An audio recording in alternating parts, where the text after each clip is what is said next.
Este enfoque, obrigado muito pela vossa presença. Professor, começo por si. Este Orçamento do Estado para 2013 pode, de facto, ter um efeito devastador para a grande maioria dos cidadãos e das empresas do país? Que tem um efeito muito negativo, tem.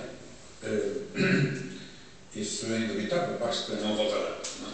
Não, basta atentar nos valores que estão em cima da mesa e dos efeitos que estão calculados, enfim, este aumento enorme da carga fiscal sobre as famílias, a redução, a continuação da redução da despesa primária. Sabe, tem-se dado pouca atenção à redução da despesa primária e é importante sublinhar isso. Neste caso, a crédito do Governo. O Governo tem comunicado muito mal e continua a comunicar muito mal. Já aqui pela Fundação Posição Pena de Empresas. Já iremos lá, porque esse facto merece esse tipo de consideração. Mas tem comunicado muito mal. E a redução da despesa primária tem sido, de facto, impressionante. Agora, como qualquer economista dirá, quando o Estado reduz uma despesa, também reduz uma receita de quem lhe oferece, seja o que for. Sejam salários, sejam consumos intermédios, seja o que for. E, portanto, o efeito recessivo está.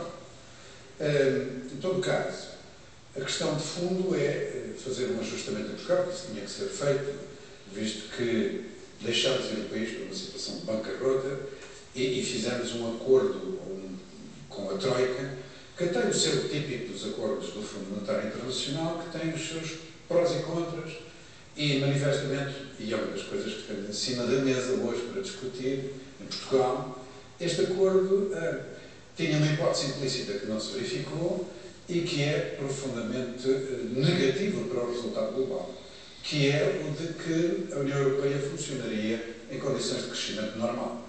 Ora, um país que tem a gravidade do problema do ajustamento de Portugal, em que a sua envolvente maior, em vez de lhe oferecer mercados, lhe oferece, pelo contrário, um agravamento da recessão, e, como sabe, esta discussão técnica sobre os multiplicadores e o Fundo Monetário envergonhadamente já veio dizer que nestes programas, e também no nosso, as contas estão efetivamente mal feitas. De modo que temos uma recessão muito mais cavada, mais dura, um ajustamento mais duro do que aquele que estava previsto e, portanto, tudo o que agora se possa dizer sobre a matéria do Orçamento de Estado, que é aquilo que é a nossa cruz destes próximos 2 ou 3 meses, só pode ser no sentido daquilo que diz o relatório do Conselho Económico e Social, que o resto, com a vida vénia, não acrescentará muito em termos objetivos, mas espelha o lado da ressonância social das políticas do Governo e da popularidade do Governo. E, portanto, este relatório é mais uma peça demonstrativa de que os parceiros sociais, no seu conjunto, têm uma reprovação grave da maneira como os assuntos do Estado têm vindo a ser conduzidos. Embora haja aí, como digo, um elemento de injustiça, na minha perspectiva, essa condenação com a intensidade que hoje temos também resulta da má comunicação e resulta também da forma pouco flexível e pouco eficiente, devemos dizer assim, que os credores internacionais institucionais têm tratado o país através do memorando que foi celebrado e da flexibilidade que tem tido até agora. Mas este é o problema que temos que enfrentar no conjunto e vale a pena em Portugal termos uma análise objetiva, fria, sem medo, sem tabus e sem retórica política, porque o momento que todos vivemos como portugueses é de grande exigência. O Governo, temos de ter uma grande exigência sobre o Governo, sobre a oposição, sobre todos os agentes políticos e não só, e também sobre nós próprios. O Governo e a oposição estão à altura das circunstâncias? Não tem que estar, perfeitamente. O Partido Socialista, com a vida vénia, diz que tem propostas que nunca. É evidente que está na retórica política, porque se efetivamente fosse suficientemente corajoso, na minha perspectiva, dizia assim: não, nós estamos prontos a governar, a nossa solução é a alternativa, e aqui está um orçamento de Estado alternativo. Porque só um orçamento de Estado alternativo é que é o compromisso total em que se diz, ok, a austeridade que eu proponho é esta, os resultados são outros e tudo é possível medir. Sabe, na Holanda, em que não se dedica em serviço, os partidos, quando vão para as eleições, já tive a oportunidade de dizer isso, os seus programas são previamente avaliados pelo chamado Bureau, que de facto é uma competência muitíssimo grande, sabe, é a nossa luta multiplicada por 10 ou 20 de anos de experiência e de sucesso. Uma análise crítica às propostas contidas no programa eleitoral. Exatamente, e nós precisamos, a sociedade civil portuguesa precisa, a opinião pública portuguesa precisa disso. Mas infelizmente o tempo é da dominância da retórica política e da má comunicação e da multiplicidade dos comunicadores e, portanto, é assim que estamos neste momento. Mas não devemos perder a cabeça e devemos analisar e discutir objetivamente as coisas, o que de vez em quando acho que nós conseguimos fazer aqui os dois. Vítor Batista, partilha da opinião do SEST que este Orçamento do Estado para 2013 pode ter efeitos devastadores sobre a esmagadora maioria da população portuguesa? Este relatório não é surpresa, quer dizer, não traz novidades. Eu penso que este relatório é uma evidência da análise do orçamento para 2013, mas também quem fizer a análise do orçamento de 2012 vai no mesmo sentido. E por isso mesmo não me surpreende este relatório, absolutamente em nada, porque nada de bom poderemos esperar para o ano 2013. Também já aqui afirmamos que garantidamente 2013 será bem pior do que 2012, infelizmente. Por isso, a situação é uma situação muito delicada. Eu subscrevo as palavras do professor Coutinho Antão quando diz e afirma que o governo comunica mal. Eu julgo que comunica muito mal. E comunica mal, desde logo, por uma coisa muito simples. O Primeiro-Ministro está permanentemente em contradição. O Primeiro-Ministro, por um lado, é contra o deslizamento do cumprimento das metas orçamentais, do déficit, porque entende que por essa via há um aumento da dívida pública e por isso nós temos que resolvermos o problema do déficit o mais urgentemente possível. É evidente, nós sabemos todos que isso é necessário. Agora, quais são as consequências disso? Qual é o efeito sobre a sociedade portuguesa, sobre as famílias? Se a carga fiscal aumenta, se o Estado diminui a despesa primária, evidentemente que isso tem efeitos na receita fiscal ao nível do país. E por isso mesmo, quando eu digo que é contraditório também afirmar que agora fala na refundação do memorando da Troika. Como é que alguém que é responsável pelo país, por um lado, está contra o deslizamento do memorando e, por outro lado, simultaneamente fala por uma coisa que é a refundação do memorando? É uma espécie de meia-culpa, é uma capitulação do governo? É uma contradição completa. É uma contradição completa. Ou se assume o memorando e se assume as políticas não do memorando como uma solução para o país, ou se reconhece que o memorando não é solução, que o país não está a evoluir nesse sentido, e é evidente que não está, e portanto tem que se tomar as medidas adequadas. E desde logo uma que me parece evidente é o deslizamento. Não há condições, neste momento, sem consequências na sociedade portuguesa, do ponto de vista social, que não vão no sentido de que os portugueses terão maiores dificuldades se tivermos que antecipar ou cumprir aquilo que estava previsto. Quanto mais cedo chegarmos a um déficit menor, evidentemente que temos menor dívida, mas por outro lado temos um maior sofrimento e maior desemprego. Por isso, o Primeiro-Ministro já devia ter assumido era olhar para este memorando e, de facto, tentar adequá-lo. Eu também penso que este memorando não é uma peça que seja imutável ao longo do tempo. Ele necessita de ser adequado, de ser reequacionado, não só nos seus efeitos, como também nas consequências que está a ter sobre a sociedade e sobre a evolução da economia. Bom, mas o Governo, enfim, há uma certa inabilidade, diria assim, na solução. Porque quando o Primeiro-Ministro diz vamos refundar, depois também nos parece que é isto refundar. Eu interpretei as palavras como uma preocupação de reequacionar o memorando e de reanalisar o memorando. Foi esse o sentido que eu dei às palavras. Mas também não clarificou, embora admita que por detrás daquela expressão esteja uma outra coisa mais séria. E aqui... É refundar o Estado Social? Refundar o Estado Social. E aqui a situação... E aí o PS disse que não. Não, mas certo. Mas é preciso também... Não. Vamos ver. Aqui... Condicionado. Aqui tenho para mim que... E com devido respeito, naturalmente, com a direção do Partido Socialista, que é muito... Eu julgo que o Partido Socialista não se pode fechar sobre uma matéria tão delicada como esta. Nós temos que ter um Estado Social, mas temos que o ter sustentável. Portanto, tem de haver sustentabilidade para o Estado Social. E aqui, evidentemente, que é uma matéria ao qual o Partido Socialista não pode nem deve fugir. Já discordo do Sr. Coutinho Antão numa outra questão. O Partido Socialista vai apresentar agora um orçamento alternativo. O Partido Socialista apresenta propostas de alteração no âmbito da Assembleia da República, na respectiva Comissão, não tem que apresentar um orçamento alternativo, ao qual seria a imagem que seria dada ao exterior sobre o que estaria a passar em Portugal. PS não é governo, não tem a responsabilidade. Tem a responsabilidade de contribuir, de propor correções e soluções alternativas. E isso tem-no feito. Tem-no feito em pequenas iniciativas, mas de grande dimensão. Por exemplo, recusou-se completamente a possibilidade de um banco de fomento. Eu confesso que é uma das iniciativas que vejo com bom grado.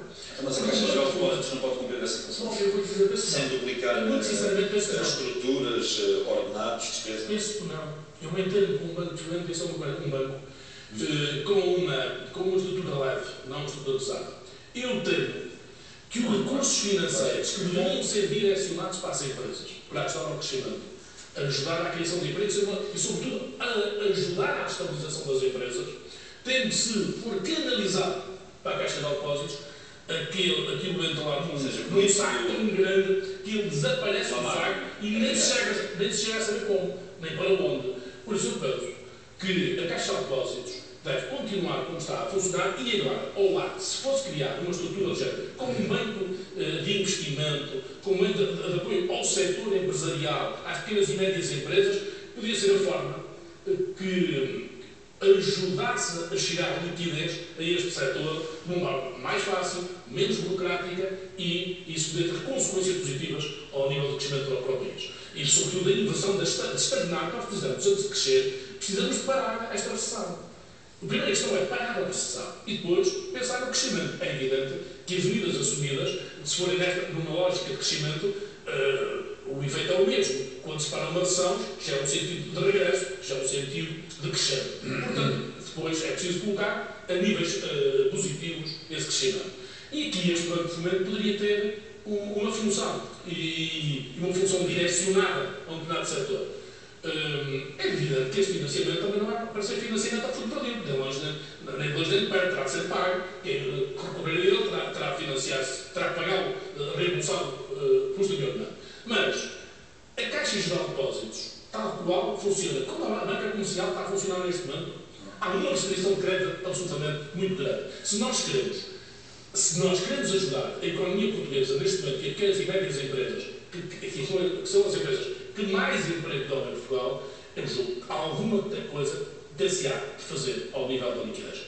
Se não for feito, bom... Ao nível da liquidez, ao nível do preço da liquidez. E do preço da liquidez. E do preço da liquidez. Além de ser pouco, quando existe... As taxas de juros estão sempre aplicadas. As taxas de juros estão sempre aplicadas. Vocês não sabem qual é sobre a dinheiro, não, senão... Entre a taxa de juros spread. Entre a taxa de juros... Não digo que é mais complicado no tempo, vou vendo os termos depois, no dia seguinte... Mas agora está ligeiramente. Mas já mais cedo, para mim, vou me calar já a seguir. As taxas de juros, se não forem alteradas, é impossível. Entre uma taxa de juros e um spread hoje, estão-se a praticar taxas de 10%. Isto é possível. É possível, é compaginável, quando o próprio banca está a financiar na ordem de 1%. Eu acho que há aqui coisas que são iguais. A banca está aqui a recuperar, e por isso estão a aparecer os lucros, está aqui a recuperar de um conjunto das medidas que assumiram à custa, neste momento, das próprias empresas. Concordo com esta análise, professor? Da banca. Vamos por partes. É importante saber o que é que estamos a discutir, porque saltar de um tema para o outro, depois a discussão fica, o debate fica estéril. Já lá vou, não fujo efetivamente a isso. Mas deixe-me dizer, quando diz que está em desacordo com o que eu disse que é consequência natural das posições que o Partido Socialista às vezes tem tomado. Tem dias, outros têm dias mais moderados. Quando o Dr. António José Seguro diz que apresenta uma moção de censura para derrubar o governo, então é porque está em condições de governar. Quando diz que se divorcia das coisas mais duras que o acordo, que o memorando apresenta, bem, é porque está, digamos, capaz de governar, sente-se capaz de governar, tem trabalho feito e, portanto, tem um orçamento feito. É nesse sentido, porque tem sido dito, e muito bem, que uma questão que diferencia Portugal da Grécia, e cada vez isso é mais importante, é haver coesão política e coesão social. Mas essa coesão cada vez é mais frágil a todos os níveis. Claro, mas é por isso mesmo é que esta diferenciação e este objetivo é extremamente importante. Agora deixa-me só pôr um bocadinho de economia para irmos depois. E ninguém está a referir-se que, para nós, do ponto de vista financeiro, A situação em 2013 está a desanuviar-se muito rapidamente. Não é só os yields que estão a baixar por força da intervenção eficaz do Banco Central Europeu e do sucesso que tivemos na troca da dívida que nos tirou uma parte muito importante, mais de 1/3 da dificuldade que temos em setembro de 2013, quando, esperemos, voltaremos ao mercado. É outra coisa muito importante, é que ninguém está a reparar.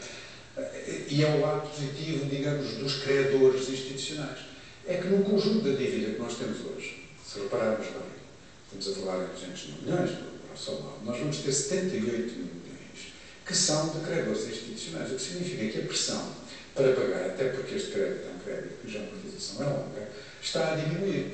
Por outro lado, há uma coisa muito interessante também, é que, como estamos a reduzir o déficit, o volume de emissões que temos que fazer, não só o volume das amortizações e das emissões está a diminuir, como inclusive é possível perfeitamente que façamos emissões mesmo de bilhetes de tesouro que nos permitam ultrapassar a dificuldade de setembro de 2013. Ora, isto é uma coisa muito importante dentro desta questão da credibilidade externa. Portanto, eu reforço o que disse na semana passada, que do ponto de vista da credibilidade externa, o caminho que estamos a fazer é positivo e isto vai refletir-se na redução dos juros, etc., por uma lógica de mercado, que é o ponto que o Dr. Vítor Batista agora levantou. E, continuando neste tema já da questão bancária, repare, o mercado é um mercado, e o mercado aproveita as oportunidades de ganhar dinheiro, ponto final, parágrafo. O Estado é que não faz bem o seu trabalho, então o Estado também tem sido, repare, o Estado aplica os juros aos bancos, não estou aqui para a aplicação dos bancos, estamos aqui a ser objetivos, o Estado aplica nos valores que está a emprestar aos bancos uma taxa de agiotagem, estamos a falar, é 8,5%, a bancos que precisam de se recapitalizar, por amor de Deus, Dr. Vítor Batista, temos que ter, portanto, há aqui assim prós e contras numa situação. Agora, o que é necessário é que o mercado funcione. Existe evidência de crowding out relativamente às empresas portuguesas que deviam ter crédito. Existe. E porquê é que existe? Porque a mata é curta, porque a recuperação do setor empresarial do Estado não foi feita devidamente, porque não se providenciou dinheiro para o Estado pagar aos fornecedores. São estas dores que existem. Como se resolver? Criar um novo banco? É muito mais simples. Pegue-se na Caixa BI, que faz crédito, digamos, de banco de fomento como core business, e permita-se que ela faça uma coisa que os observadores dizem que existem. Repara, há um mercado hoje em dia, o IAPMEI, há linhas de crédito, os bancos fornecem crédito. Portanto, essas linhas são colocadas a leilão e os bancos dizem que querem estar e como querem estar, etc. E participam, os bancos em conjunto. Isto é um mercado a funcionar. Agora, há uma ponta de empresas que ou não têm factoring internacional ou não têm, portanto, não têm crédito, sobretudo, para fazer operações no exterior. E a Caixa pode suplementar isso. A Caixa, isto é, o banco público, e neste caso a Caixa BI, que é a solução mais prática. Falou-se também aqui num banco de fomento de raiz para ir aproveitar fundos comunitários. Isso não tem nada a ver com a realidade próxima. Isso é para aproveitar fundos comunitários do próximo quadro comunitário de apoio, etc. Portanto, Dr. Vítor Batista, deixemos o mercado funcionar. Repare, eu pensar no Estado, que é a questão que foi posta na intervenção do Primeiro-Ministro. É uma questão aguda, agora deixa-me dizer duas coisas muito práticas. Primeiro, do ponto de vista de comunicação, repensar o memorando não faz, ou melhor, refundar o memorando, peço desculpa, não faz sentido nos seus termos. Portanto, refundar significa mudar o quê? Mudar as fundações, mudar os objetivos fundamentais. Se muda as coisas fundamentais, muda a arquitetura, portanto, faz uma intervenção muito forte. Se pensarmos em termos de arquitetura, portanto, é modificar substancialmente. Isto é um programa cuja execução termina em junho de 2014, portanto, não faz sentido estar a refundá-lo agora, melhorá-lo, com certeza, na tal perspectiva das negociações que devem existir e não fazem discreta. Mas um minuto para terminar a nossa conversa. Termina então, e estendo a palavra depois ao Dr. Vítor Batista. Esta segunda não vai... Termina então, dou-lhe a palavra de imediato só para dizer o seguinte. Repensar ou refundar o Estado também não é possível fazer até ao final deste mandato. É possível lançar algumas medidas, mas, por amor de Deus, devíamos olhar para as coisas práticas. Olha, fala-se do licenciamento industrial. Porquê é que não se começa por isso? Olha, fala-se de uma coisa muito positiva que foi feita. Pedir à União Europeia para permitir que a taxa de IRC dos próximos investimentos seja de 10%. São medidas excelentes, mudam o panorama, desanuviam e criam, de facto, uma nova forma de estar, que é aquilo que nós precisamos. Pedro Batista, 30 segundos apenas, senão eu corro o risco de ser despedido com esta coisa. O primeiro ministro não disse refundar o Estado, foi refundar o memorando de trabalho. Foi o que ele disse. Foi o que ele disse. Estava para fazer a alteração ou o que ele disse. E a segunda questão, o supervisionista está em condições de poder ser uma alternativa. Eu acho que no sistema democrático os partidos têm que estar todos preparados. E, portanto, se nas condições em que o Sajal já anunciou, se o PS merecer a confiança dos portugueses no momento para governar, assumir as suas responsabilidades. E estou em total desacordo quando o professor Coutinho Antão pensa que o PS não está preparado. O PS lançou um laboratório de ideias, que está a trabalhar há muito tempo. E, portanto, garantidamente, as propostas que têm estado a apresentar na Assembleia da República e têm anunciado já resultam, evidentemente, Muito obrigado aos dois pela vossa presença nesta forma, foi um prazer tê-los aqui.